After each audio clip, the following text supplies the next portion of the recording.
gula, asin, atau kolesterol yang harus disalahkan sebagai sumber penyebab banyak penyakit serius, diantaranya serangan jantung atau stroke. Kalau sebagian orang itu akan mudah menyalahkan salah satu saja, maunya berpikir simpel.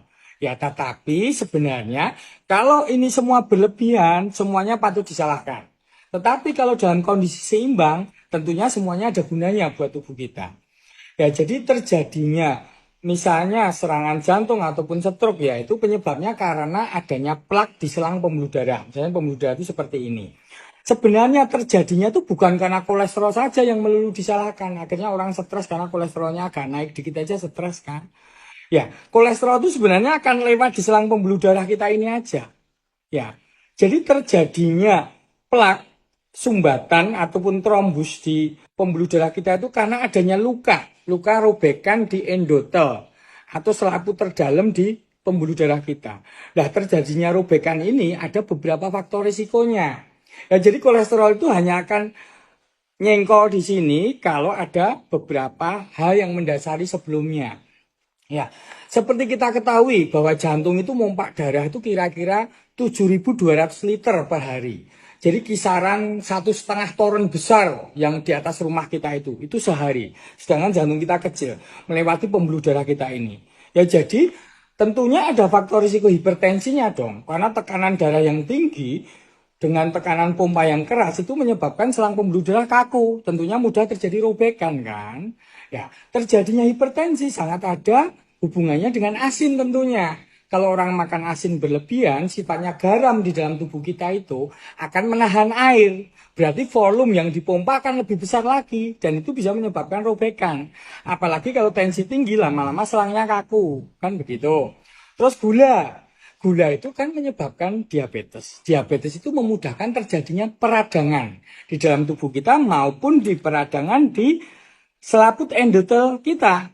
Ya, jadi ketika orang punya diabetes yang nggak terkontrol loh ya, ini nggak nakut-nakutin kan. Kalau nggak terkontrol itu, selang pembuluh darahnya menjadi rapuh dan mudah terjadi peradangan. Jadi rapuh jadinya akhirnya mudah robek. Ya, ketika mulai terjadi robekan di sini, kolesterol akan nyengkol di sini. Tetapi sebelum kolesterol sebenarnya ada sel darah putih maupun produk peradangan yang lain yang nyengkol di sini. Dan kemudian ketika kolesterol nyampur di sini, terbentuklah sel busa namanya. Sel busa misalnya seperti ini. Ya, ketika udah nyampur gini, otomatis diameter pembuluh darah kan berkurang ini. Diameter pembuluh darah kan berkurang. Ya kan? Ketika diameter pembuluh darah berkurang, akhirnya terjadi kerapuan di daerah sini. Entah ini akan lepas sebagai trombus. Trombus itu jendalan darah yang kemudian nyumbat di pembuluh darah yang diameternya lebih kecil. Atau malah ini nyumbat langsung. Akhirnya terjadi sumbatan. Nah, ketika jantung nggak mendapatkan aliran darah yang cukup, nah itulah namanya serangan jantung. Penyakit jantung iskemik. Begitu. Ya, jadi buat teman-teman, tidak ada salah satu yang harus disalahkan begitu saja. Tetapi ketika semuanya dalam keadaan seimbang, tentunya kita bisa sehat. Ya, sekarang tuh banyak sekali yang menyalahkan gula begitu saja. Ya, itu bagus kalau mengurangi gula. Tetapi apakah memang kita bisa menghindari sayuran ataupun masakan apa saja yang tentunya kan juga mengandung gula sama garam. Ya, yang penting mengurangi, memperbanyak makanan yang alamiah. Dan terjadinya peradangan di sini pun bukan melulu faktor makanan. Banyak sekali polusi udara, merokok, gaya tidur yang mager, kurang olahraga, kemudian stres, peningkatan hormon kortisol karena kita stres, banyak pikiran, itu bisa menyebabkan mudahnya peradangan di sini.